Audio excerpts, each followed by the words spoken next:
नमस्कार। आज की हमारी चर्चा का फोकस है निर्देशक आदित्य धर। हाँ, वही आदित्य धर जिन्होंने 2019 में उरी दी थी।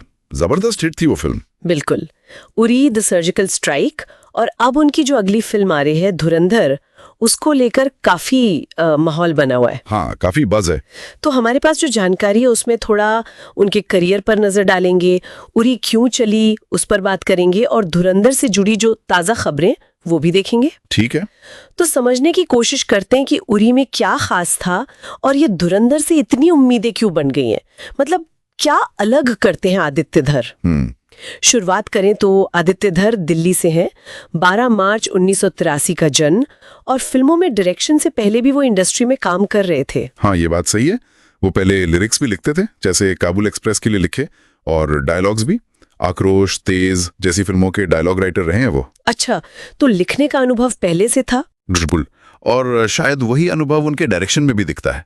2019 में जब उरी आई, उनकी पहली डायरेक्टोरियल फिल्म, तो वो 2016 के उरी अटैक और फिर इंडियन आर्मी के जवाबी एक्शन पर बेस्ड थी। सच्ची घटनाओं से प्रेरित बताया गया था, पर थी फिक्शनल कहानी। हाँ, पर उसका असर बहुत असली लगा था दर्शकों को। एकदम। फिल्म ने सिर्फ कमाई ही नहीं की, मतलब भारत में कोई 250 करोड़, दुनिया भर में 350 करोड़ से ज्यादा। बाप रे। बल्कि उनको बेस्ट डायरेक्टर का नेशनल अवार्ड मिला, और फिल्म फेयर का बेस्ट डेब्यू डायरेक्टर भी। मतलब पहली फिल्म से इंडस्ट्री में पहचान बन गई। सही बात है। और उरी का वो जो रियलिज्म था, एक्शन का तरीका, वो शायद नया था उस वक्त। हाँ, वो काफी ग्राउंडेड एक्शन था। हाँ। बहुत सराहा गया था। उरी के बाद सुनने में आया था कि वो विक्की कौशल के साथ द इमॉर्टल अश्वत्थामा बनाने वाले थे। हाँ, वो प्लान था।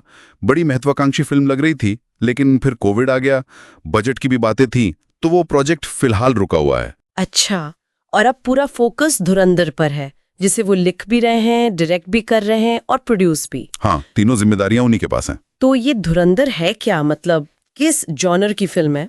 देखिए, जो खबरें हैं उसके हिसाब से ये एक एक्शन एस्पियोनाज थ्रिलर है, जासूसी वाली कहानी। अच्छा। और शायद ये RNW, हमारी जो इंटेलिजेंस एजेंसी है, उसके 1970s के दशक के सुनहरे दौर की सच्ची घटनाओं से प्रेरित है। ओहो, 70s। वो तो काफी दिलचस्प दौर था। हाँ, और टैगलाइन भी है origins of the unknown man, यानी अज्ञात लोगों की उत्पत्ति। तो इशारा यही है कि शायद उन गुमनाम एजेंट्स की कहानी होगी जिन्होंने पर्दे के पीछे रहकर देश के लिए काम किया। वो अनसंग हीरोज वाला एंगल। इंटरेस्टिंग। और इन अज्ञात नायकों को पर्दे पर लाने के लिए कास्ट तो जबरदस्त है। रणवीर सिंह का लुक तो मतलब, हाँ, वो लुक तो वायरल हो गया है। एकदम अलग।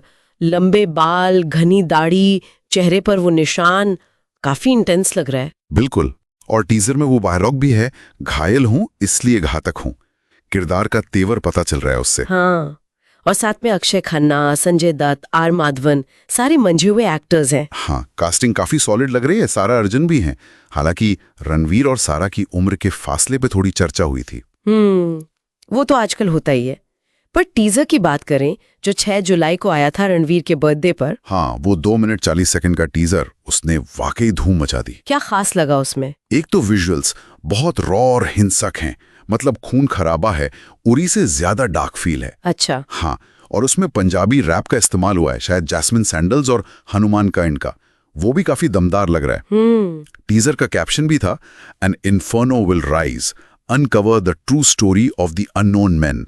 और वो रिलीज का टाइम 12 PM, जब रणवीर ने अपना इंस्टा साफ किया था। काफी मिस्ट्री बनाई गई है। हाँ, फैंस तो इसे रणवीर का जबरदस्त कमबैक मान रहे हैं। बिल्कुल।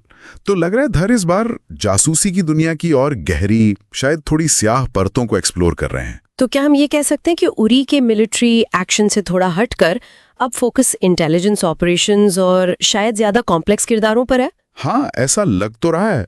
देखिए, उरी वाला देशभक्ति का एंगल तो रहेगा ही शायद। हाँ, वो तो उनकी फिल्मों का एक अहम हिस्सा लगता है। बिल्कुल।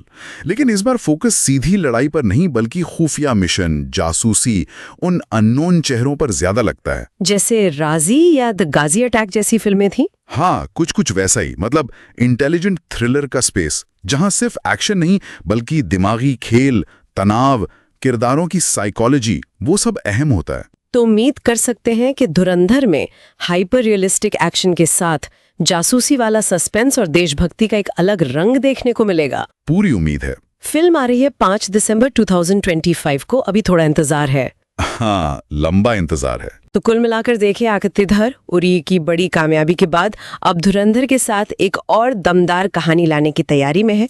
टीजर, रणबीर का लुक, सच्ची घटनाओं से प्रेरणा, ये सब मिलकर इसे 2025 की सबसे किताबी फिल्मों में से एक बना रहे हैं। हाँ, इसमें कोई शक नहीं। लेकिन यहाँ एक सवाल जरूर मन में आता है। क्या? कि जब कोई फिल्म मेकर सच्ची घटनाओं, खासकर इंटेलिजेंस ऑपरेशंस और ऐसे अज्ञात नायकों पर फिल्म बनाता है, तो सिनेमाई ड्रामा रचने की आजादी और उन असली घटनाओं या लोगों की संवेदनशीलता का सम्मान करने के बीच जो संतुलन बनाना होता है, हाँ, वो एक बहुत महीन रेखा होती है। बिल्कुल। तो वो संतुलन साधने की जिम्मेदारी कितनी अहम हो जाती है और उसे निभाया कैसे जाता है, ये सोचने वाली बात है। वाकई ये एक बहुत जरूरी सवाल है, इस पर जरूर सोचिएगा। आज के लिए बस इतना।